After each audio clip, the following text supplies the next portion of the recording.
దేవుని నామానికి మహిమ కలుగును గాక. యేసుక్రీస్తు నామములో మీ అందరికీ నా హృదయపూర్వక వందనాలు. దేవుని పిల్లారా, ఈ ఛానల్ మీరు ఎంతగానో ముందుకు తీసుకెళ్తున్నారు. మీ స్పందన బట్టి మేము ఎంతో సంతోషపడుతున్నాం. దేవుని యొక్క మహాకృపను బట్టి ఈ ఛానల్ మీరు యొక్క ఒక ఉద్దేశంతో మీరు ముందుకు తీసుకెళ్తున్నారని, షేర్ చేస్తున్నారని మేము ఎంతో ఆశపడుతున్నాం. కనుక మరి ఈరోజు దేవుని మాటలు బట్టి మనం ఒక ఉన్నతమైన ఒక సందేశాన్ని మనం జ్ఞాపకం చేసుకుందాం. లాస్ట్ వరకు వినండి ఈ మాటలు.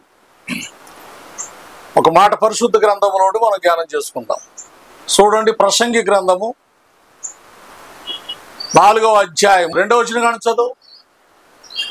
కాబట్టి ఇంకను బ్రతుకుచున్న వారి కంటే ఇంతకు ముందు కాలము చేసిన వారే ధన్యులని కొంటిని. ఏంటంట? ఇంకను బ్రతుకుచున్న వారి కంటే ఇంతకు ముందు కాలము చేసిన వారే ధన్యులను ధన్యులు. ఇంకో మాట కూడా చదువు, కింద మాట. ఇంకను పుట్టని వారు సూర్యుని కింద జరుగు అన్యాయపు పనుల్లో చూచి ఉండని హేతువు చేత ఈ ఉభయములన్నీ వారే ధన్యులు. ఈ వాక్యము ద్వారా దేవుడు మనందరితో మాట్లాడునుగా. దేవుని పిల్లారా, ఇక్కడ ఒక మాట మనం జ్ఞాపకం చేసుకుందాం. సొలొమోను యొక్క జ్ఞానముతో సమస్తమును కూడా ఆయన మాట్లాడుతున్న చక్కటి మాటలు. ఇక్కడ ఏమని మాట్లాడుతున్నాడంటే, గత కాలంలో ఉన్న జనాంగము, అంటే పూర్వకాలంలో ఉన్న జనాంగము ఇప్పుడు ఉన్నవారి కంటే వారు ధన్యులు అని చెప్తున్నాడు. ఇప్పుడు ఉన్నవారి కంటే వారు ధన్యులు. ఎందుకు ధన్యులని చెప్తున్నాడు? ఇప్పుడు జరిగే సంఘటనలు, ఇప్పుడు జరిగే విధానాలను బట్టి ఇప్పుడు మన విషయంలో జ్ఞాపకం చేసుకుందాం. సొలొమోను ఎప్పుడో ఈ మాటలో రాయబడిన మాటలు ఆయన జ్ఞానంతో ఆయన మాట్లాడాడు కనుక ఇప్పుడు మనం అర్థం చేసుకోవాల్సిన మాట ఏంటంటే, మన పూర్వీకుల కాలంలో ఉన్న దినాలు, సమయాలు వేరు, కానీ ఇప్పుడున్న దినాలు వేరు. ఇప్పుడున్న సమయాలు చూస్తుంటే చాలా భయంకరంగా కనిపిస్తున్నాయి. ఏంటి ఆ సమయాన్ని మనం జ్ఞాపకం చేసుకుంటే, ఇప్పుడున్న దినాలు చాలా భయంకరంగా, క్షణం ఏం జరుగుతుందో తెలియని పరిస్థితి, క్షణం ఏం జరుగుతుందో అటువంటి పరిస్థితుల్లో ఈ మానవ యొక్క మనుషులు బ్రతుకుతున్నారు. దేవుని పిల్లారా, ఇప్పుడు చూస్తున్న వార్త చెడ్డ వార్త వినపడుతుంది. ఎక్కడ చూసినా చెడ్డ వార్త, ప్రాణాపాయమైన వార్తలు. ఏమండి, భయంకరమైన స్థితులు, మనుషుల్లో స్వార్థాలు పెరిగిపోయి, అసూయలు పెరిగిపోయి, ఏమండి మనుషుల్లో భేదాలు ఏర్పడిపోయి, ఒకరు రకరకాలుగా భార్య భర్తల బిడ్డలని ఎవరు కూడా వారిలో ఒక ఐక్యత, ప్రేమ లేక, కుటుంబాలు, ప్రాంతాలు, దేశాలు ఎలా ఉన్నాయంటే దేవుని పిల్లారు చాలా భయంకరమైన స్థితుల్లో ఉన్నాయి. చూడండి, ఇప్పుడు మనం ఎక్కడ చూసినా దుర్వార్త వినపడుతుంది, మంచి వార్త వినపట్లేదు, దుర్వార్తే. ఏంటి ఆ దుర్వార్త అంటే, మనం చూస్తున్నాం. ఇప్పుడు టీవీ ఓపెన్ చేసి చూసినా, లేకపోతే సెల్లో చూసినా, సమాజంలో ఎవరి ద్వారా మాట్లాడుతున్నా, వింటున్నా, ఏం చూస్తున్నా మనకు వినిపించే వార్త ఏంటంటే దుర్వార్త వినపడుతుంది. ఏంటి ఆ దుర్వార్త అని అంటే, చంపుకుంటాం. ఒకరు మనిషి చంపుకుంటున్నాడు. ఈ మనిషిని ఆ మనిషిని చంపటం, ఆ మనిషి వచ్చి ఈ మనిషిని చంపటం. ప్రాణానికి విలువ లేదండి. దేవుడు మానవుడిని ఇందుకేనేనా ఏర్పరచుకుంది? ఏమండి, తల్లి గర్భంలో పిండంగా ఏర్పరిచింది దేవుడు ఇందుకనేనా? ఆయన ఆశ ఇదేనా? ఎందుకు ఈ మానవుడు ఈ రోజున ఎలా అయిపోతున్నాడు? తన ఆయుష్ను పొడిగింపు లేకొక్కనే మధ్యలోనే ఎందుకు ఆకురాలినట్టు రాలిపోతున్నాడు? ఎందుకు ఈ మరణం అనేది తొందరగా వచ్చి మనిషి ఈ లోకం నుండి వెళ్ళిపోతున్నాడు. అవునండి. అందుకని సొలొమోను చాలా జ్ఞానంగా మాట్లాడుతున్నాడు. మన పితరుల యొక్క పూర్వీకులు వారే మంచివారు, వారి కాలం మంచిది, వారు న్యాయంగా బ్రతికేవాళ్ళు, న్యాయంగా ఆలోచించేవాళ్ళు, ప్రేమగా ఉండేవాడు. కానీ ఇప్పుడున్న యుగంలో స్వార్థాలు పెరిగిపోయాయి, అసూయలు పెరిగిపోయాయి, కక్షలు పెరిగిపోయాయి, అహంభాలు పెరిగిపోయాయి. ఒకరు ఎదుగుదల ఒకరు చూడలేకపోతున్నారు. వారే మంచివారు, వారి కాలం మంచిది, వారు న్యాయంగా బ్రతికేవాళ్ళు, న్యాయంగా ఆలోచించేవాళ్ళు, ప్రేమగా ఉండేవాడు. కానీ ఇప్పుడున్న యుగంలో స్వార్థాలు పెరిగిపోయాయి, అసూయలు పెరిగిపోయాయి, కక్షలు పెరిగిపోయాయి, అహంభాలు పెరిగిపోయాయి. ఒకరు ఎదుగుదల ఒకరు చూడలేకపోతున్నారు. భయంకరమైన స్థితులు చంపుకుంటున్నారు. ఎక్కడి నుంచి వస్తుంది ఈ ఉగ్రత? ఈ ఉగ్రత ఎక్కడి నుంచి వస్తుంది? ఎవరు ప్రేరేపిస్తున్నాడు ఈ మానవుణ్ణి? మంచిగా బ్రతకమని దేవుడు సృష్టించి ఈ లోకంలో పెడితే ఈ మానవుడు మంచిగా బ్రతికేవాడు కాక ఒక మానవత్వాన్ని మరిచిపోయి, ప్రేమను మరిచిపోయి, సంతోషాన్ని మరిచిపోయి, ఎదటి వ్యక్తిని ప్రేమించే మనసు లేకోకన ఇందుకు ఇలా ప్రవర్తిస్తున్నాడు ఈ రోజుని మానవుడు. ఈ ప్రాణం అంటే ఇందుకు సులకనైపోయింది, ఈ ప్రాణం అంటే ఇందుకు ఈజీ అయిపోయింది. ఒకరికొకరు చంపేసుకుంటున్నారు. చూడండి, భయంకరమైన స్థితులండి. ప్రాణ స్నేహితులు చంపుకుంటున్నారు. ప్రాణంగా ఉండే స్నేహితులు, చక్కగా ఉండే స్నేహితులు ఒకరు అర్థం చేసుకొని ప్రాణ స్నేహితుడు ఎలా మార్చబడతాడు? ప్రాణ స్నేహితుడు అంటే ఎలాగ మార్చబడతాడు? ఒకరు అర్థం చేసుకోబట్టే కదా, ఒకరు కలిసి ఒక మార్గంలో నడవబట్టే కదా. ప్రాణ స్నేహితులు అంటే ఏంటి? వాడు తినందే వీడి తినడు, వీడి తినందే వాడు తినడు. వాడినే ప్రాణ స్నేహితులు అంటారు. వాడు తలంతు వీడికి తెలుసు, వీడి తలంతు వాడికి తెలుసు. వారిని ప్రాణ స్నేహితులు అంటారు. అటువంటి ప్రాణ స్నేహితులే శత్రువులుగా ఎందుకు మార్చబడుతున్నారు? వారు ఎందుకు శత్రువులుగా మార్చబడుతున్నారు?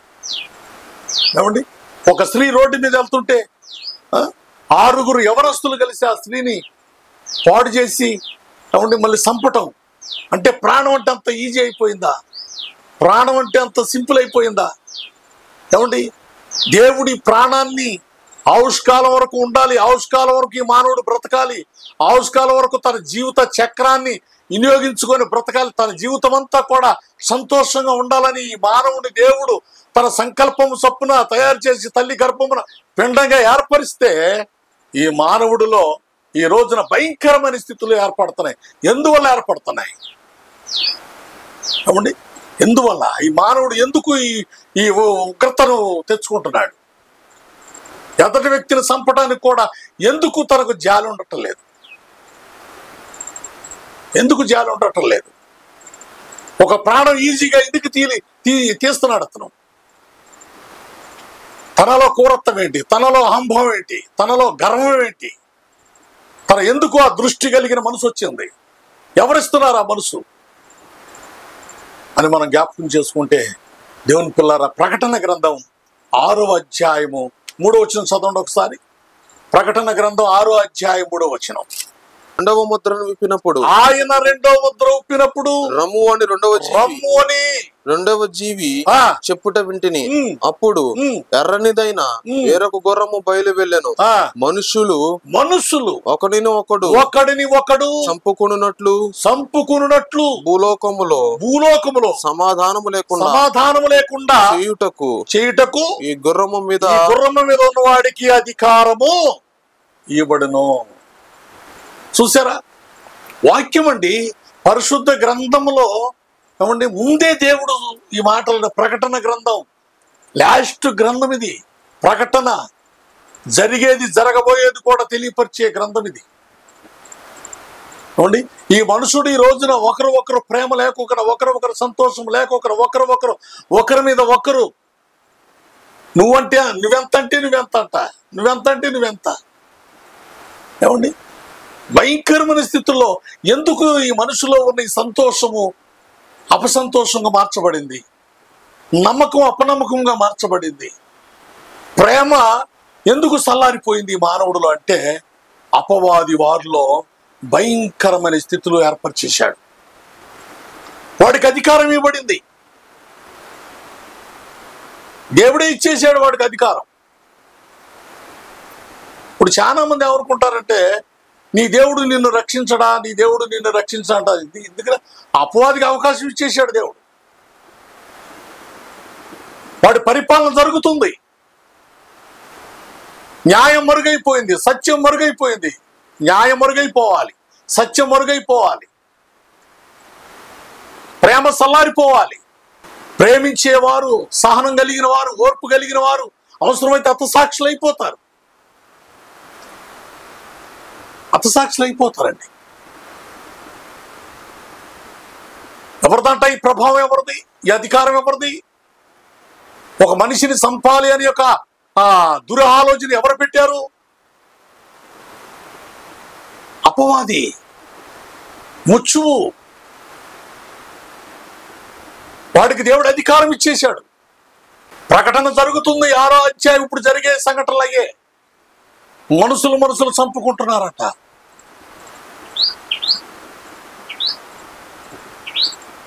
ముచ్చువు వెళ్తుంటే ముచ్చు వెనకాల పాతాళ లోకం వెంబడిస్తుందంట.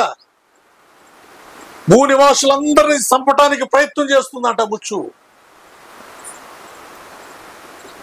అందుకనేనండి ఈ రోజున సంతోషం లేదు, శాంతి లేదు, సమాధానం లేదు. ఎక్కడ చూసిన హత్యలు, హతసాక్షులైపోతున్నారు. న్యాయం మరుగైపోతుంది, సత్యం మరుగైపోతుంది, ప్రేమ చల్లారిపోతుంది. ఈ సమయం అంతా, ఈ దినాలంతా, ఇప్పుడు జరుగుతున్న ఈ సంఘటన అంతా కూడా ఈ భారతదేశంలో అనేక ప్రాంతాల్లో జరుగుతున్న, ఎక్కడ చూసిన జరుగుతున్న ఈ సంఘటన ప్రాణహాని, ప్రాణహత్య. మనుషులు చంపుకుంటాం. మనిషి అంటే ప్రేమ లేకొకరు పోవటం. పరిశుద్ధ గ్రంథంలో లెక్కింపబడియానండి. అందుకనే సొలొమోను అంటున్నాడు అనమాట, పూర్వీకులకు నివాసం, వారు చేస్తున్న నివాస సమయముల కంటే ఇప్పుడున్న వారు సమయములు చాలా భయంకరం అని చెప్తున్నాడు ఆయన. అందుకనే పరిశుద్ధ గ్రంథ జ్ఞానం కూడా ఏం చెప్తుందో తెలుసా? చెడికాలమున బుద్ధిమంతుడు ఊరకనే ఉంటాడట. చెడికాలము బుద్ధిమంతుడు ఊరకనే ఉంటాడట. ఇది చెడు అనుకున్నప్పుడు జ్ఞానం కలిగిన వాడు, బుద్ధి కలిగిన వాడు ఆ చెడు నుంచి తప్పించుకునే ఒక జ్ఞానము మనం సంపాదించుకోవాలి. మరణానికి జాలి ఉండదు, అన్యాయానికి జాలి ఉండదు, అసత్యానికి జాలి ఉండదు, చంపేవాడికి జాలి ఉండదు, వాడి కనికరం ఉండదు. చంపేవాడికి ప్రాణం అంటే ఎంత సీమలాగా ఉంటుంది. తల్లి గర్భము నుంచి పిండముగా ఏర్పరచబడి మనుషులుగా పుట్టి యవన కాల సమయంలో యవనస్తులైన వారు ఈ రోజున అనేక మంది చనిపోవటానికి కారణం ఏమండి? యవనస్తులు చంపుకుంటానికి కారణం, లోక అలవాటులకు బానిసైపోవటానికి కారణం. ఎందువల్ల? ఇదంతా ఏమండి దేవునికి విరోధమైన ఒక భయంకరమైన అపవాది యొక్క ఆలోచనలతో సృష్టింపబడిన సృష్టి ఒకటి ఉంది. అపవాది సృష్టించుకున్న సృష్టి అది. దేవుడు సృష్టించిన ఈ సృష్టిలో అపవాది కొన్ని ఆడి యొక్క ఆలోచనలు బట్టి కొంత సృష్టిని సృష్టించాడు. అది ఎవరు కనిపించని సృష్టి. అది దేవుడు కనిపించే సృష్టిదైతే ఈ కనిపించే సృష్టిలో కనపడకొకరు సృష్టించిన వాడు అపవాది. ఆ కనిపించని యొక్క సృష్టిలోనే ఈ మానవుణ్ణి ఆడుకుంటున్నాడు.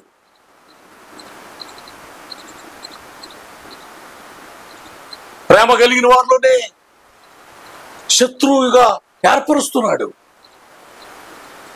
సంతోషము బ్రతికే వారిలోనే అపసంతోషాన్ని ఏర్పరుస్తున్నాడు.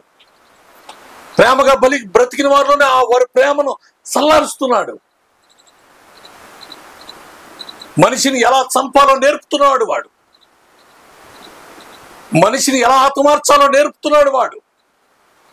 అన్ని మ్యాపులు ఇస్తున్నాడు. ఈ మనిషిని ఇలా చంపాలంటే ఇలా చేయాలని మ్యాప్ వాడే, ఆ ఆలోచన వాడిదే, ఆ తలంతు వాడిదే. అందుకని ఈ రోజున మనిషి ప్రాణము ఈజీ అయిపోయింది, మనిషి ప్రాణం విలువలేనిది అయిపోయింది, మనిషి ప్రాణము చెట్టుపైన రాలిపోయిన ఆకులాగా అయిపోయింది. అందుకనే నా దేవుడు నిన్ను నన్ను సృష్టించింది, అందుకనే నా దేవుడు నిన్ను నన్ను ఒక ప్రాణిగా బ్రతికించి ఈ రోజు వరకు నడిపిస్తుంది. భయంకరమైన స్థితి అండి, భయంకరమైన స్థితి. ఎక్కడ చూసినా భయంకరంగా. చంపుకుంటానికి చిన్న పెద్ద లేదు, భేదవాడని ధనవంతుడని లేదు. దేవుని పిల్లారా, జ్ఞాపకం చేసుకోండి, జ్ఞానంతో బ్రతకండి. పరిశుద్ధ గ్రంథం జ్ఞానం నేర్పుతుంది, పరిశుద్ధ గ్రంథం సత్యంగా ఎలా నడవాలో నేర్పుతుంది, పరిశుద్ధ గ్రంథము దుష్టుడు ఏ సమయంలో వస్తాడో వాడిని ఎలా తప్పించుకోవాలో నేర్పుతుంది. జ్ఞానంతో బ్రతకడం ఆలోచించండి దేవుని పిల్లారా. అపవాది సృష్టించిన సృష్టిలో ఉండి ఎలా తప్పించుకోవాలో పరిశుద్ధ గ్రంథం మనకు నేర్పుతుంది. జాగ్రత్త దేవుని పిల్లారా, జాగ్రత్త. ఎక్కడ చూసిన మరణధ్వని, మరణధ్వని, మరణధ్వని. మన ముందు మాట్లాడిన వారే, మన ముందు నడిచిన వారే, మనతో స్నేహం చేసిన వారే, ఏమండి, అటువంటి వారు హతసాక్షులైపోతున్నారు. చంపేవాడికి అపవాది ఆలోచన నేర్పుతుంది, ఇలా చెయ్యి, ఇలా చెయ్యి, ఆ మనిషి ప్రాణం ఇలా తీ.